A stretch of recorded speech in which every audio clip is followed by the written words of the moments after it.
This habit really, you guys, it really just changed everything in my life. Today I want to talk about habits, but not just any habits. Small habits that literally changed my life from my early 20s into now really pushing 30. Habit number one is waking up early. Now let me tell you guys, I was not a big fan of waking up early. I was not a morning person at all.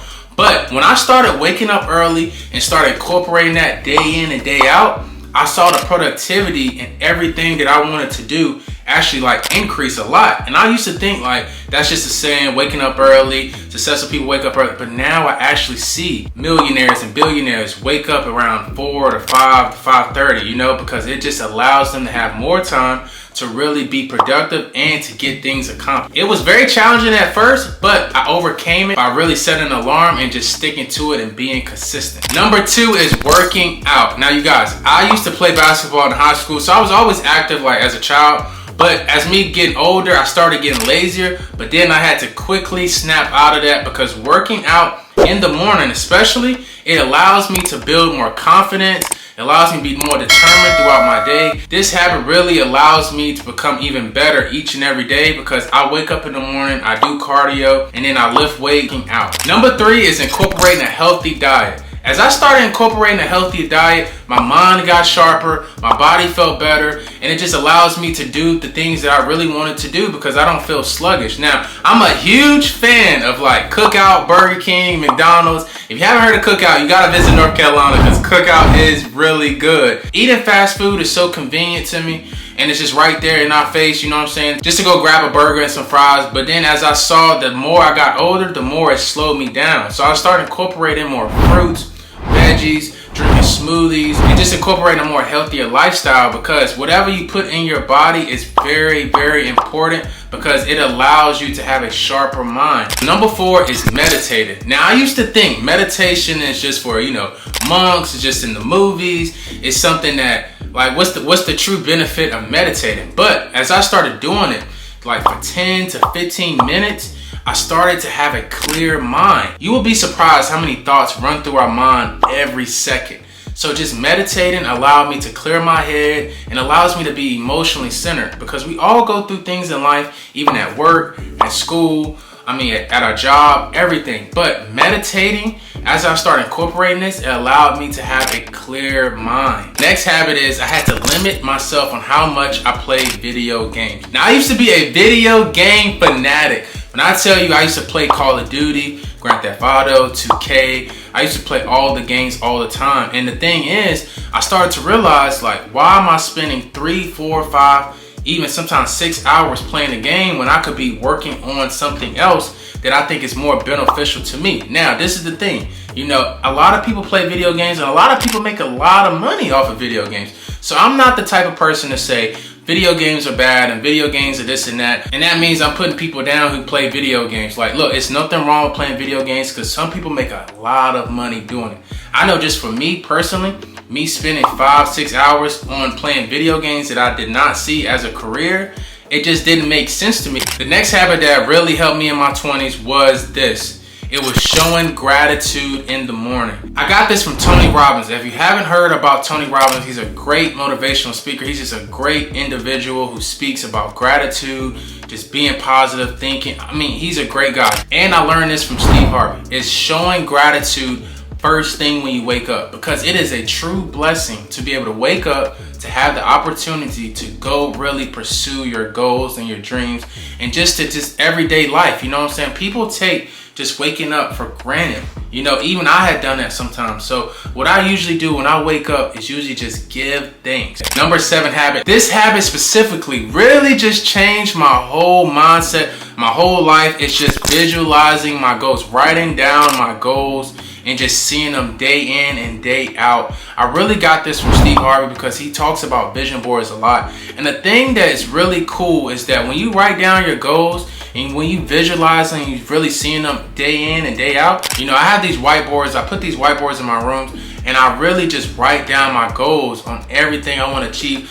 In this month, I got these bulletins written down. And the thing is, when I wake up and I see this every day, guess what? It puts me in the mind frame of what did I do today to achieve this goal that I put out? You know what I'm saying? And the thing is, Steve Harvey is so right when he said just a vision board and how really powerful that is to see your goals on your phone or see it on your laptop. Like, he puts his stuff everywhere, so he keeps constantly seeing it because it allows you to keep your eyes on the prize. And I think that was just so powerful for me, just to start incorporating that with anything that I wanted to do. Is just really write down my goals, so I'm in that mind frame every single day. Okay, Xavier, take advantage of the day. Make sure you are reaching your goals. This next habit actually helped me with my finances, and that is living below my means.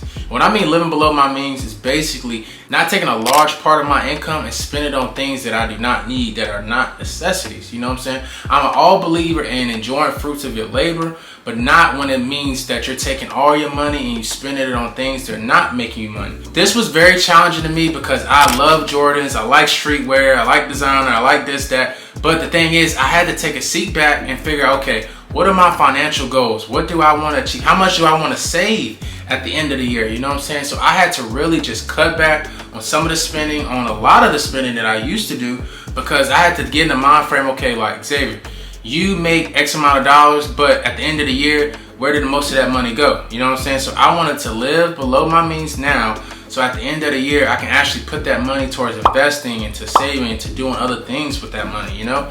Living below my means really helped me not live from paycheck to paycheck to paycheck. You know? Number 9 had to be stop partying every weekend. Especially in my younger years, I used to go out on weekends. Every single weekend, I used to go out, party, drink here and there, and just basically just do the most when it comes to the weekends. You know, so I had to really just take a seat back with this as well, just like my finances, and I had to see, okay, is going out every weekend beneficial to me? Is it? And I had to realize that it's not. It's the same crowd, it's the same people, you know what I'm saying? I had to take a seat back, because this is the thing, and this is how you can get ahead in life. This is an extra tip, how you can beat 99% of people, is if you work the extra day. If you take your Saturday and you work a little bit of hours, I'm not talking about the whole 8 hours or 9 hours, but if you actually put some extra work in on Saturday, how much time you have cut down to reach your goals because you're working on an extra day on a Saturday. So I started looking at it like from that point of view, like, hey, if I want to reach my goal faster, that means I have to sacrifice not going out on the weekends. Now, don't get me wrong, if somebody has a birthday or celebration, then I'll go out. But partying every weekend and spending money on drinks and spending money on getting in the club and spending money on sections and doing this and that, no. You know what I'm saying? Like, that is not what I wanted to do anymore. So I stopped partying as much, especially in my early 20s. But I don't regret the memories. It's just, I'm just getting older and I start to see the world differently now. Last but not least, number 10. Number 10 is basically a habit that I had to really battle with myself, because I'm a very nice person, and it's just basically prioritizing myself and my goals. This habit really helped me because I start to put Xavier first, Xavier's goals first. You know, I always get asked to do this or get asked to do that or get asked to, you know, do these many different things that's not benefiting me at all. It doesn't mean that I still don't do favors for people or still don't do this or that, but if it conflicts with what I need to do that given day and that given time, I just tell the person no. In this life, you have to put yourself first. You need to put your goals first. This is the thing. You only have one life, and we have to maximize the opportunity that we're given each day. You know what I'm saying? So prioritize yourself. Put your goals first. I had to learn that the hard way, because I had to realize I'm wasting a lot of time helping this and helping that person, doing this, doing that, doing this. But nobody is really, doing this for me. So I got selfish. I got selfish and I prioritized me and my goals. It's a little selfish, but at the end of the day, I got to reach these goals. You know what I'm saying? It's big things that I want to do in this life. So these are the 10 habits that helped me in my early 20s. I would tell you this, I'm pushing 30. I can't believe I'm saying this, especially on camera, I'm pushing 30. But this is the thing, that these habits help me become a better person. Hopefully y'all can take away from these. Hopefully you can start implementing these yourself, especially if you find any of these habits helpful. And I just want to say, man, just thank you for the support. I would say this too. I wish I had somebody to tell me this when I was little. I wish I had a video to show me this when I was little, you know what I'm saying? But I mean, at the end of the day, we're all human. We're still learning. We're still growing. Even if you're 30, even if you're 40, even if you're 50, you still have time to implement some habits that you need to do to become a better person. This is your boy Xavier, and we sign out a good one. Make sure you stay tuned to the next video. I know this video was a little bit different, but honestly, I feel great about just sharing some of my experience with y'all just to help out the next person. I do think my purpose in this life is to help people, and I'm gonna do this through YouTube. So with all that being said, have a blessed one. Peace.